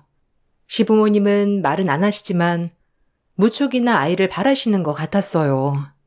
하지만 매일같이 야근에 늦는 남편, 주말이면 출장 가는 남편, 저조차도 제대로 볼 수 없는 남편인데 어떻게 애를 가지나 했네요. 당신 오늘도 못 들어와? 아니 무슨 회사에 자기밖에 일할 사람이 없어? 너무한 거 아니야? 아버님한테 말해서 조정 좀 해야 하는 거 아니야? 아 진짜? 지금이 제일 중요한 시기라니까. 나만 그런 게 아니야. 회사 사람 모두가 바빠. 그것도 이해 못하냐? 회사 커지고 있는 시기인데. 아니, 너무하잖아. 우리 진짜 일주일에 한두 번 같이 마주 앉아서 밥 먹나? 내가 자기한테 시집 온 거지. 무슨 식구들한테 온 거야? 네가 이해 좀 해줘. 이번 일만 잘 되면 당분간 바쁠 일 없으니까 우리 바쁜 일만 지나가면 여행도 다니고 그러자. 어? 좀만 참어. 제가 볼멘 소리를 할 때마다 남편은 저를 달래주었어요. 바쁜 것만 지나가면 해결될 문제라고 생각했죠. 그리고 어느 날 주말 남편과 신우는 밀린 일이 있다며 출근하고 아버님, 어머님, 할머님은 벌초를 한다며 외출을 하던 날이었어요. 이때다 싶어 정말 오랜만에 고향 친구를 초대하여 밥도 먹고 이런저런 얘기도 하였죠. 한참 수다를 떨다가 친구가 집 구경 좀 시켜달라는 거 아니겠어요? 어머, 집 너무 좋다. 그래도 진짜 집에 재산이 있으니까 집도 좋구나? 늦은 나이에 진짜 땡잡았다 너. 내가 너 결혼식도 못 가보고 얼마나 마음에 걸렸는데. 그래도 이렇게나마 얼굴 보니까 너무 좋다. 신수가 환해진 것 같아 너. 나 집 구경 좀 해도 되지? 그럼. 저긴 거실이고, 저쪽은 아가씨 방이라 문 열 필요 없어. 별거 없어. 사람 사는 거 똑같지 뭐. 이쪽은 시어른 방이고. 어머, 가족 사진이니? 아니 근데 이 여자 누구야? 아니 너희 가족 사진에 이 여자, 어머, 이 남자가 네 남편이야?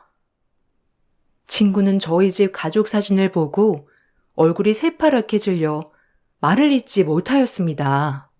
급기야 입과 손을 파르르 떨어댔어요. 여기 내 남편이고 이 여자가 내 시누이야. 뭐 피가 섞인 건 아닌데 하여튼 설명하기 복잡하고. 시누이인데 왜 그래? 야, 너 미쳤니? 아니 첩을 버젓이 끼고 살게? 이 둘 우리 모임에 나오는 커플이야. 어머 웬일이니 진짜? 미친 거 아니니? 뭐 신우라고? 하늘이 무너지는 것 같았죠. 첩이라뇨. 애초에 쎄했던 모든 것들이 다 여기서 나온 것이었습니다. 처음부터 붙여놓고 싶지 않았고 결혼식에서 직원들이 했던 얘기들, 그리고 저에게 처음 했던 얘기, 남자친구 때문에 한국에 온 것이라고 모두 다 애초에 제 촉이 거부하고 있었던 거였죠. 뒤통수를 세게 맞은 것 같았습니다. 혹시나 시부모님도 아시는가 싶어 소름이 돋았죠. 너 무슨 말이야? 모임은 뭐고? 아니 커플이라니? 너 확실해? 잘못 본 건 아니고? 기가 막혀. 뭐 커플? 너 책임질 수 있어? 당연하지. 얼마 전에도 나왔어. 우리 세이클 모임 하거든. 주말마다 신랑이랑. 아니 나는 부부인 줄 알았어. 너무 다정해서. 어쩜 네 신랑이었다니? 미친 거 아니니?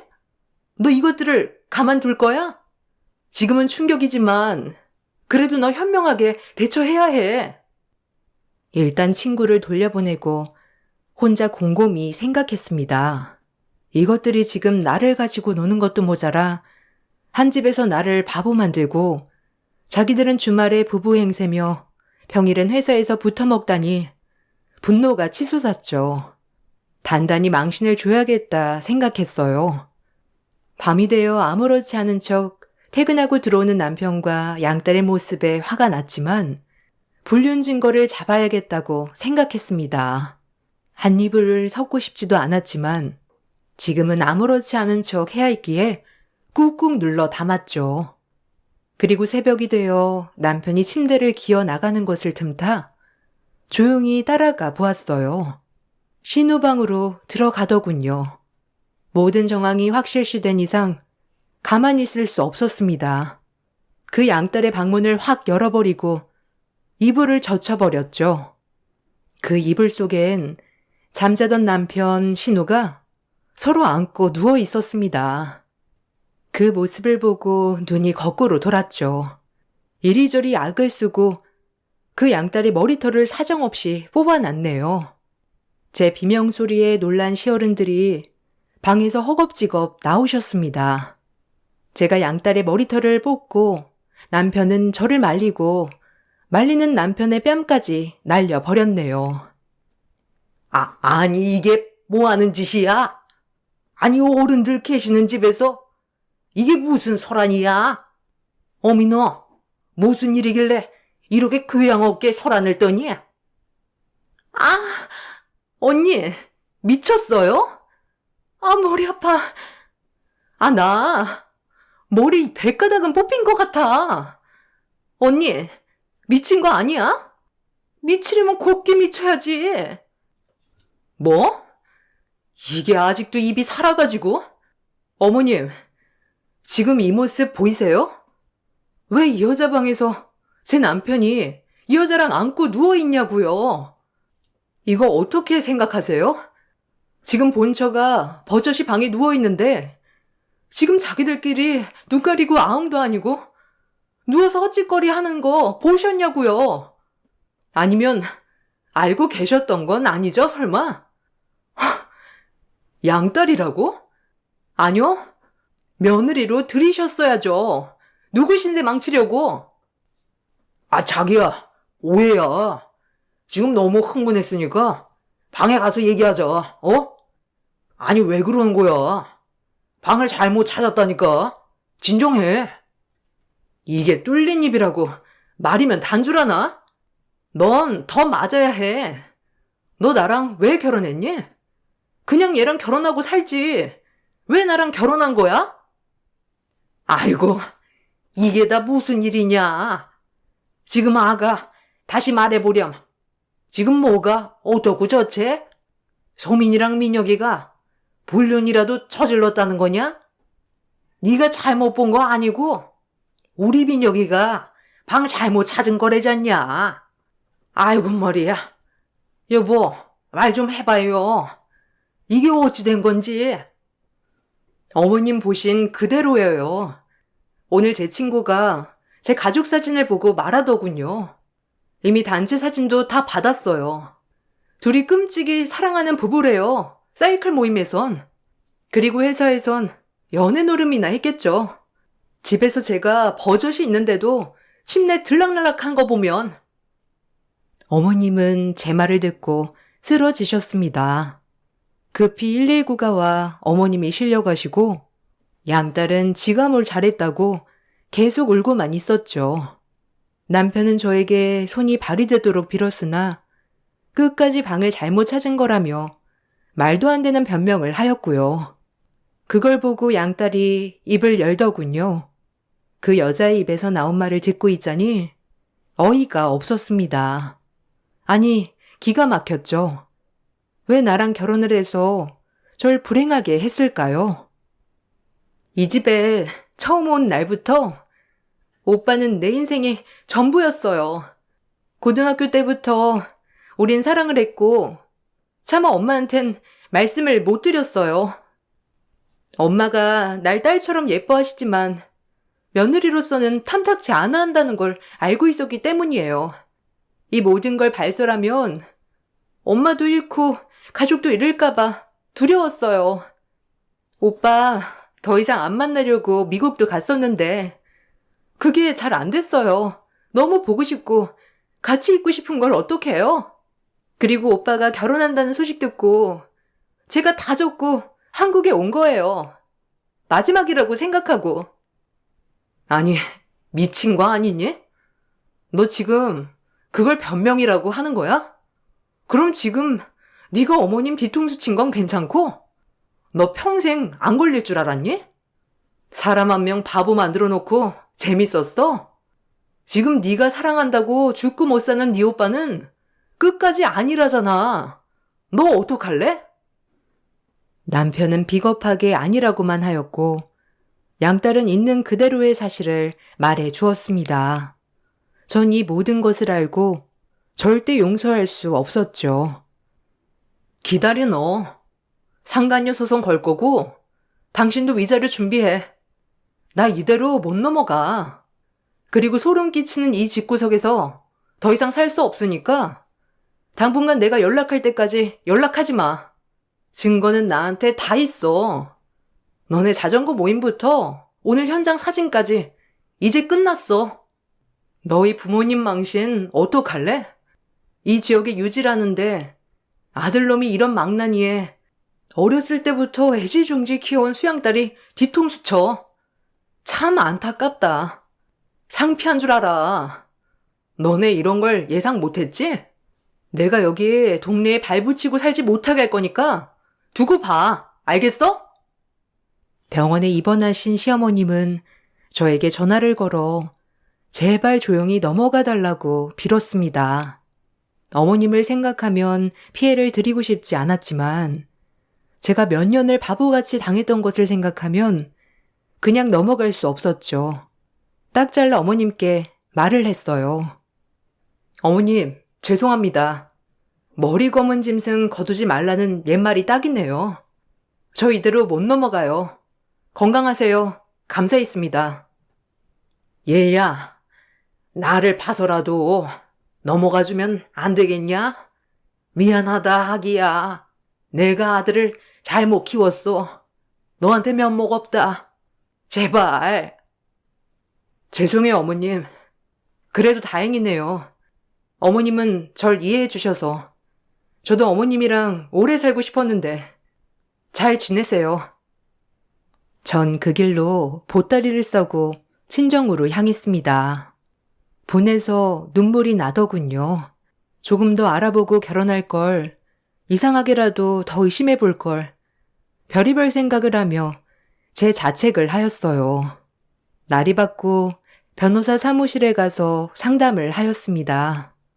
증거가 너무 명확하여 소송에도 문제가 없다고 하셨죠. 전 소송을 걸어 가볍게 그들을 이기고 위자료를 청구받았어요. 동네가 워낙 좁기 때문에 저는 정근 신청을 하여 다른 지역에서 일을 하고 있습니다. 소문에 의하면 그 딸은 파양되어 소식을 끊었다고 하더군요. 자업자득이라고 생각했어요. 가족도 잃고 남자도 잃고 모든 욕심이 화를 부른 거죠. 살면서 이런 일이 절대 저에게 당연히 일어나지 않을 거라고 생각했는데 이런 일을 겪다 보니 제 멘탈도 보통 멘탈이 아니란 걸 깨달았어요. 긍정적으로 돌아보면 그래, 이젠 뭘 못하겠나라는 생각도 들었고요. 처음엔 자책도 많이 했지만 돌이켜보면 언젠간 이것도 저의 인생에 밑거름이 되는 날이 오겠죠. 추운 겨울 사연만 읽다 저도 그날의 기억이 떠올라 사연 보내드립니다. 감사합니다. 안녕하세요. 저는 2살 된 아들 하나 키우고 있는 30대 중반 여자입니다. 얼마 전에 큰형님이 저희 집에 찾아왔었는데요. 모든 일이 전부 저 때문에 일어난 일이라며 난리를 치더니 한 번만 용서해달라고 바닥이 흠뻑 젖을 정도로 오열을 해서 제가 지금의 상황을 어떻게 받아들여야 할지 몰라 고민에 빠져 있는 상태입니다. 2년 전에 남편과 결혼을 하자마자 임신을 하게 되면서 가족 모두가 축하해 주었는데 큰형님만 유독 저를 마음에 들어하지 않았어요. 저를 왜 싫어하는지 이유를 알지 못해서 답답하기는 했지만 시간이 지나면 괜찮아질 거라 생각했었는데 뭐가 잘못된 건지 큰형님은 제가 하는 모든 걸 싫어했습니다. 임신 중에 스트레스를 받는다는 건 저도 그렇고 뱃속에 있는 아이한테도 좋은 영향을 주지 않기 때문에 해결 방법을 찾아야만 했어요. 그래서 형님과 단둘이 있는 시간이 필요할 것 같아 시댁에 모임이 있을 때 기회를 살피다가 형님과 단둘이 대화를 하고 싶다며 자리를 만들어 대화를 시작했어요.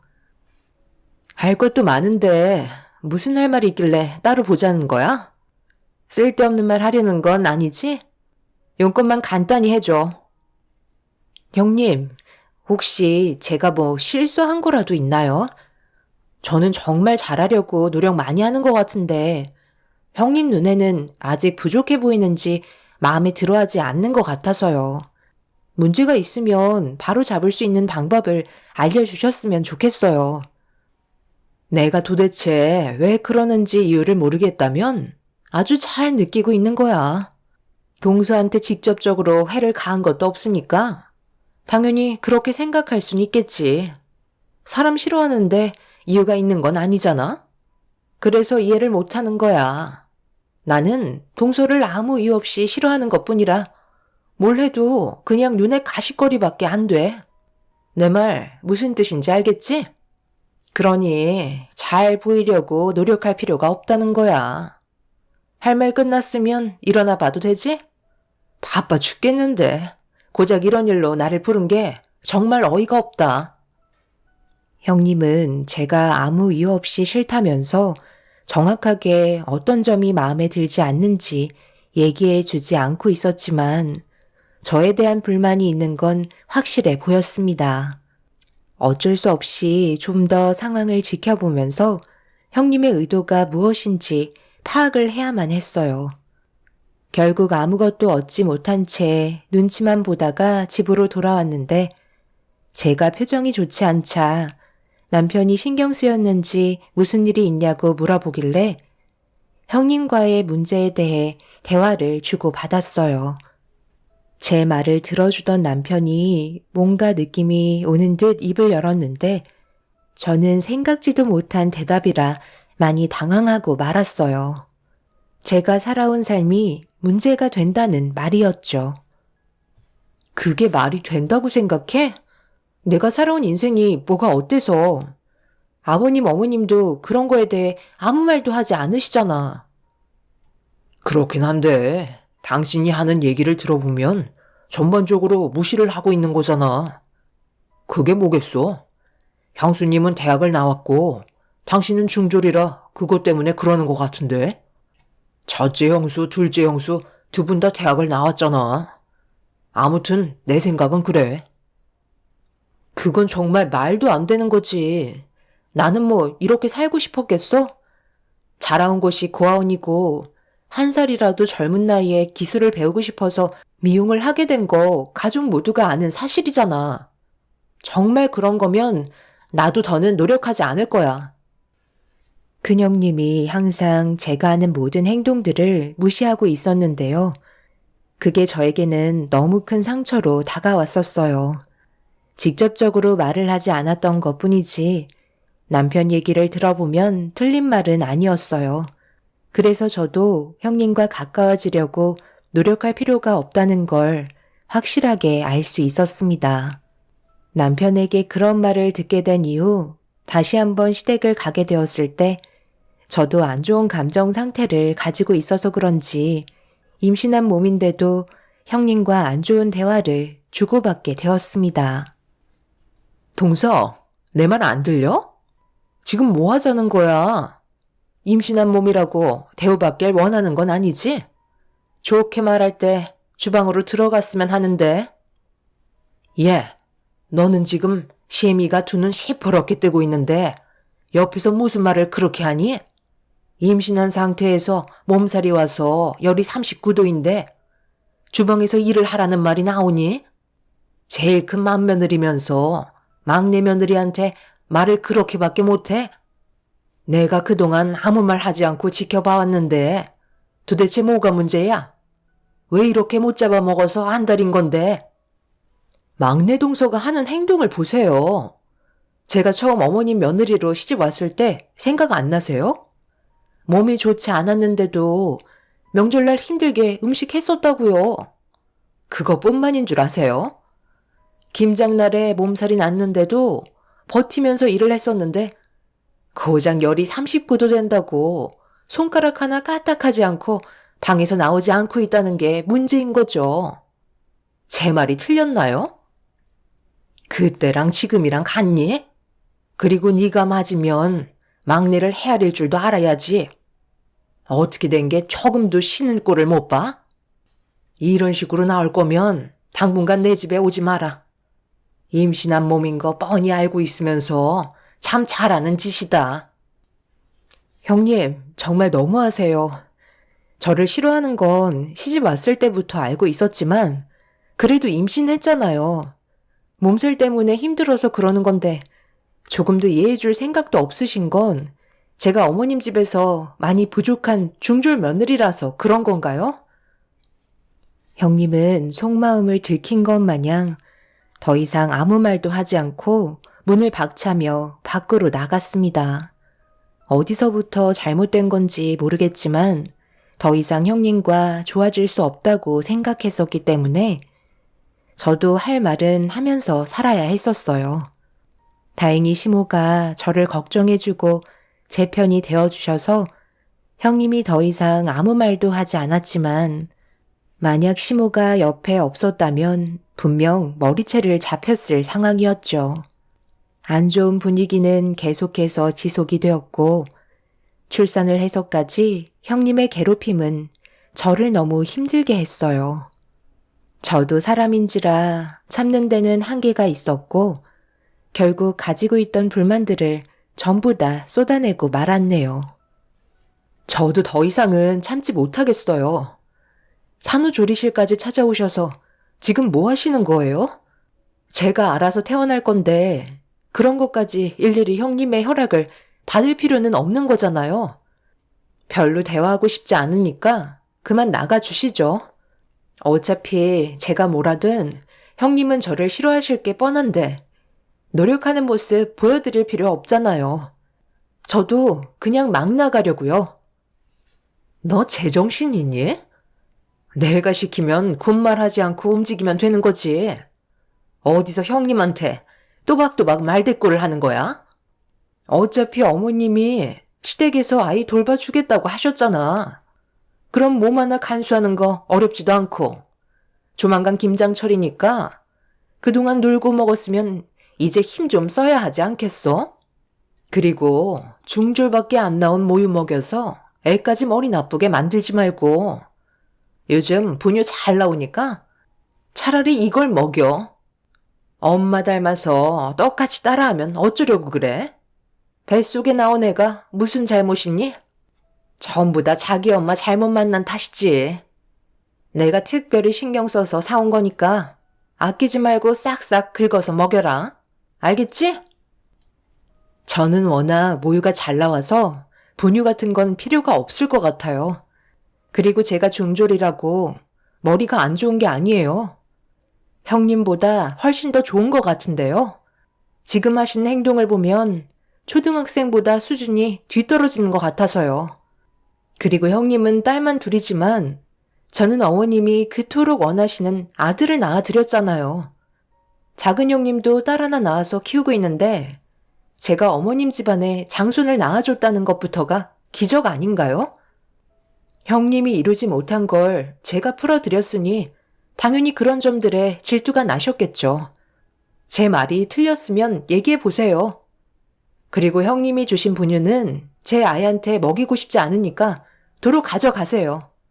더 할 말 없으시면 그만 나가주시죠. 제가 거침없이 말대답을 하자 형님은 붉어진 얼굴로 저를 노려봤고 분유를 건네자 건네봤더니 그 자리에서 분유통을 열어 안에 있던 분유를 제 머리 위로 쏟아부었고 중졸 나온 저보고 다 먹으라면서 충격적인 행동을 저질렀네요.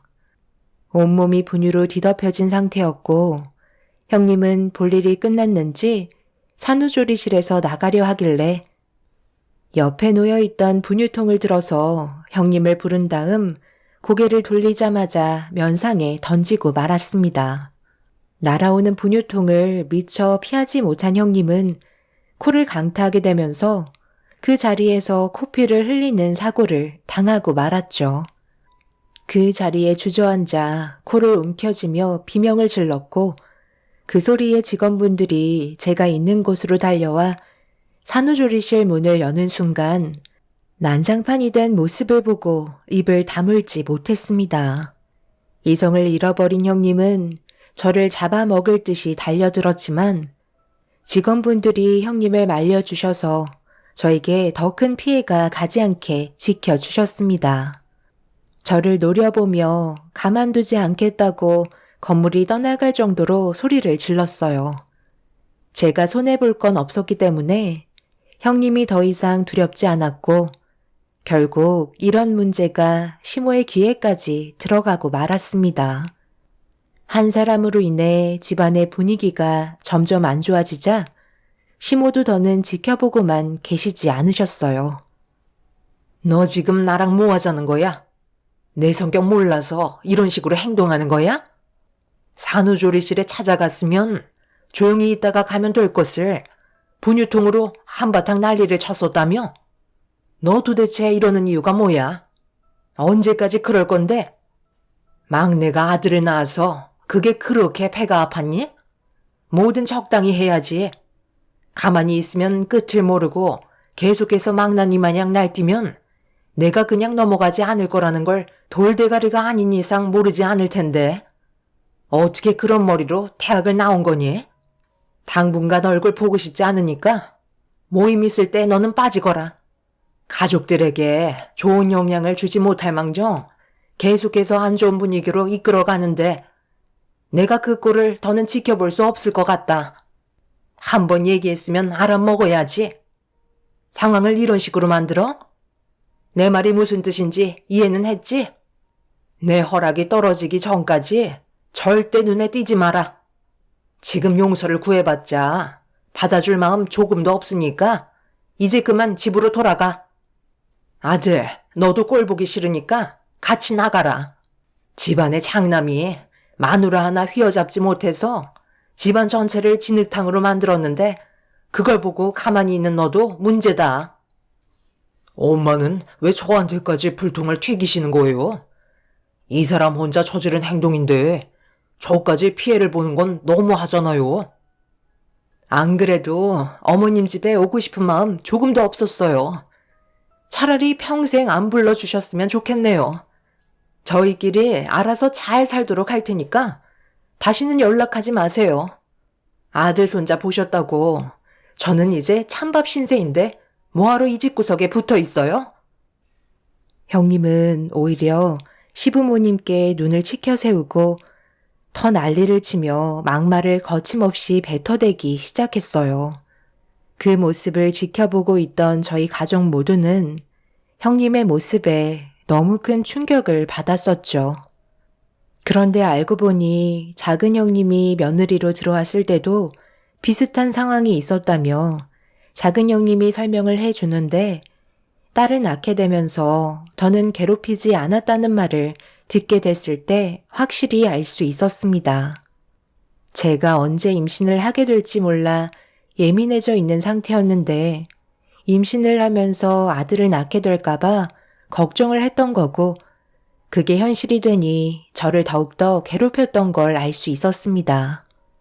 이런 상황들이 대충 이해가 되면서 큰형님과는 두 번 다시 엮이지 않는 게 좋을 것 같아 시모에게 그냥 인연 끊고 살았으면 좋겠다고 부탁을 하게 되었어요. 함께 지내다 보면 분명 제가 아니더라도 아이한테 문제가 생길지 모른다는 불안감이 제 등을 서늘하게 만들었습니다. 그래서 형님이 집으로 돌아간 뒤에 걱정하고 있는 것들을 전부 시모에게 털어놨고 시모도 어느 정도 예상은 하고 계셨는지 제 말을 들어주셨어요. 그날 이후 형님과의 인연을 끊어냈다고 생각했었지만 모든 건 뜻대로 풀리지 않더군요. 근시숙이 주말만 되면 시댁에 찾아오셔서 안 좋아진 상황을 해결하려고 시부모님과 지속적인 대화를 이어나가는데 그럴 때마다 시부모님이 다시 형님을 받아줄까봐 너무 불안했었어요. 그렇게 시댁에서 시부모님의 도움을 받으면서 지내던 어느 날 시모의 심부름으로 마을회관에 잠시 다녀왔었는데 시댁 앞에 언제 오셨는지 큰 시숙차가 주차되어 있길래 한숨을 쉬면서 들어가려 하는데 큰 시숙이 집에 들어가지 않고 마당에서 누군가와 통화를 하고 있더라고요. 그런데 주고받고 있던 대화 내용은 저에게 엄청난 충격을 가져왔어요.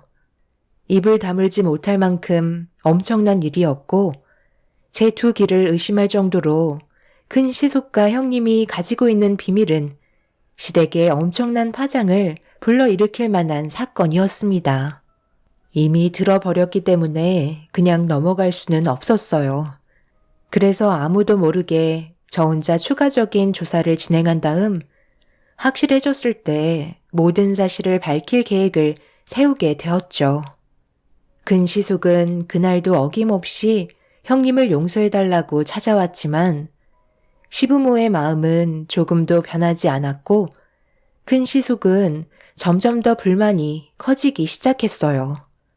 결국 안 좋은 감정 상태로 돌아간 이후 한동안 시댁에 찾아오지 않고 있었습니다. 저는 그 사이 여러 가지를 조사하면서 많은 것들을 수집할 수 있었고 이런 사실을 가족들에게 숨기고 있었다는 거에 엄청난 배신을 느끼게 되었죠. 형님 내외가 시댁에 안 들어온 지 몇 달이 흘러갈 때쯤 큰 시숙이 또 한 번 찾아왔어요. 시간이 어느 정도 흘렀으니 받아줄 거라 생각했는지 모든 걸 다시 제자리로 돌려놓고 싶어 했습니다. 저는 그 모습을 묵묵히 지켜보고만 있었어요. 받아주는 건 너희 아빠랑 내가 결정할 문제인데 왜 이렇게 보채는 거야?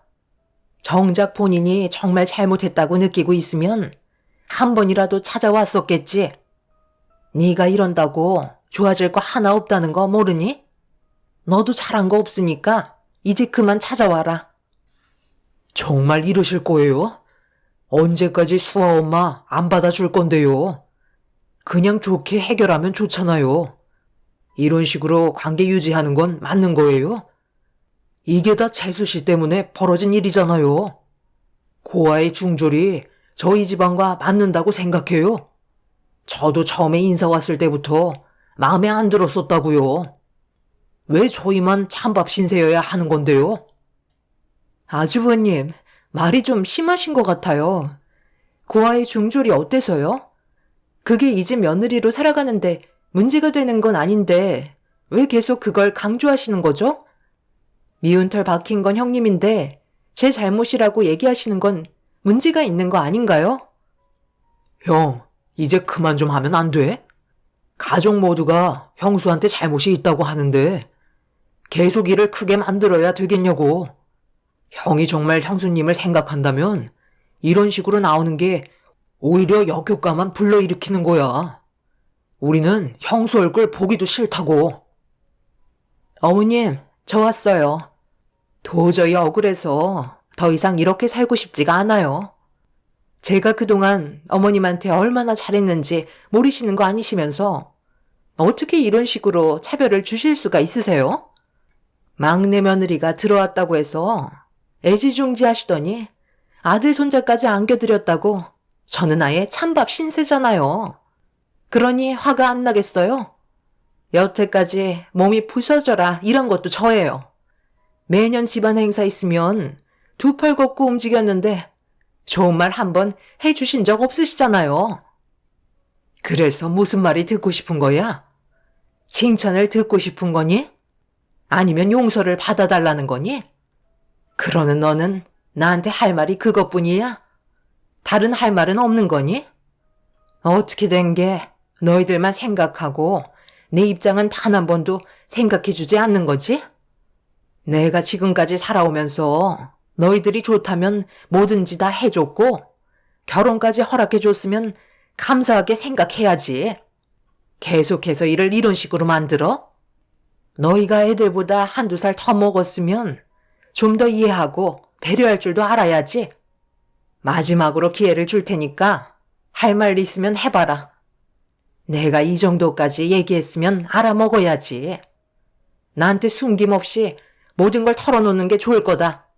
그렇지 않으면 두 번 다시 용서하지 않을 거고 뒤따라오는 일들은 너희들이 전부 다 짊어져야 할 거야. 무슨 말인지 알았으면 기회를 줄 때 사실대로 얘기해라. 너희들이 지금 생각하고 있는 그걸 말하라는 거야. 무슨 말씀을 하시는지 저는 전혀 모르겠는데요. 어머님, 혹시 치매 오셨어요? 도대체 저희한테 뭘 원하시는 거예요? 그동안 나를 속이고 살아서 기분이 좋았니? 분명 기회를 줬는데 마지막까지 너는 나에게 실망만 안겨주는구나. 이거 받아라. 그리고 여기에 있는 내용 모두를 해명해야 할 거야. 이미 배는 떠났지만 아직 법적인 처벌이 남아있다는 걸 인지하고 있어야 할 거다.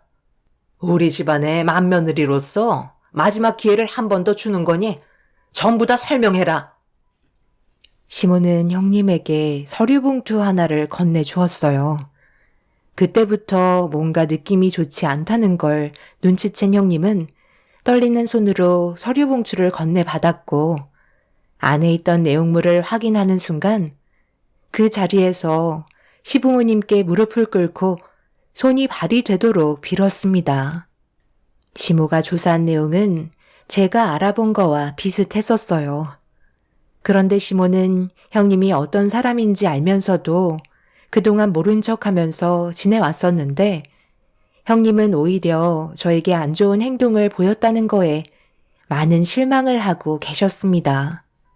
형님이 아무 말도 하지 않자 시모가 입을 열었어요.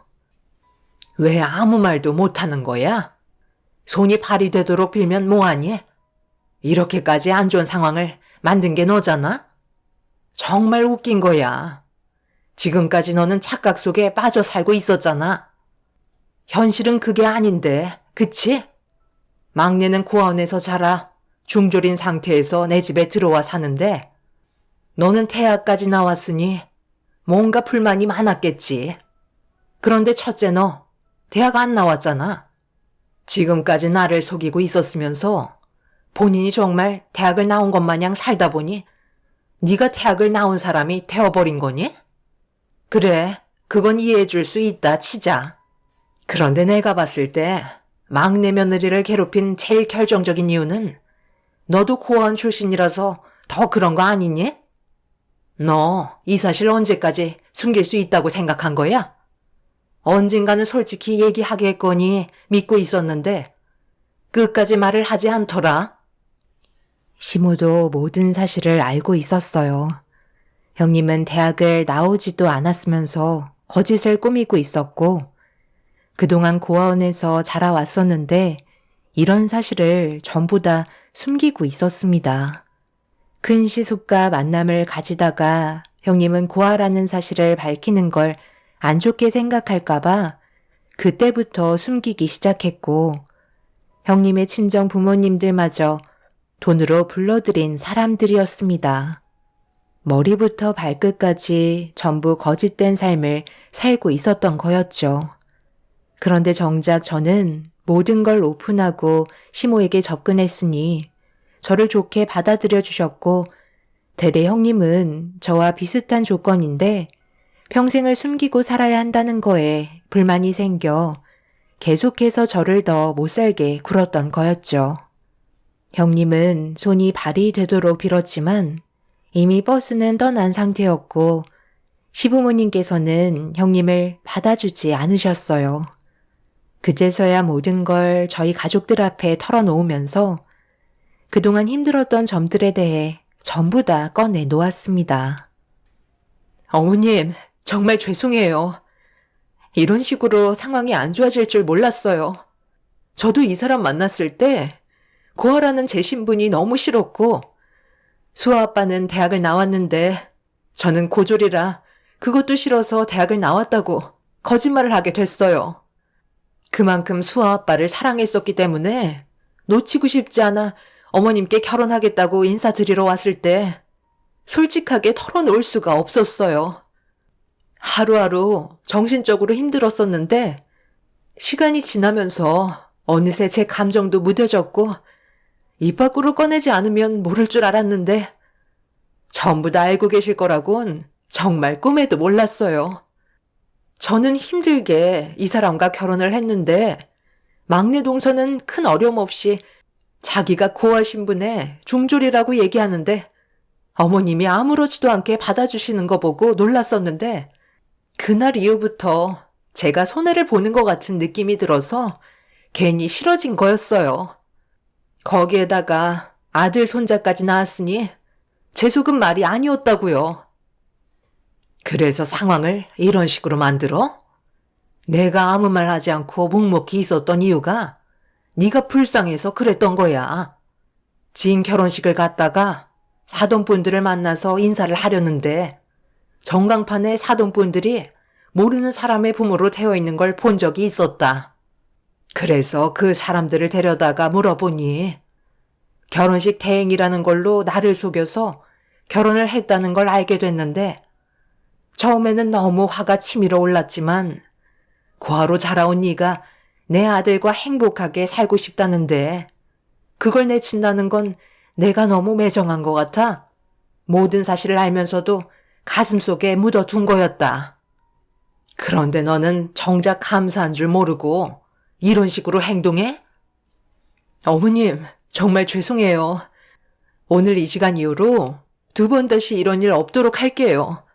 마지막으로 한 번만 봐주시면 안 될까요? 그렇게 할 수 없을 것 같구나.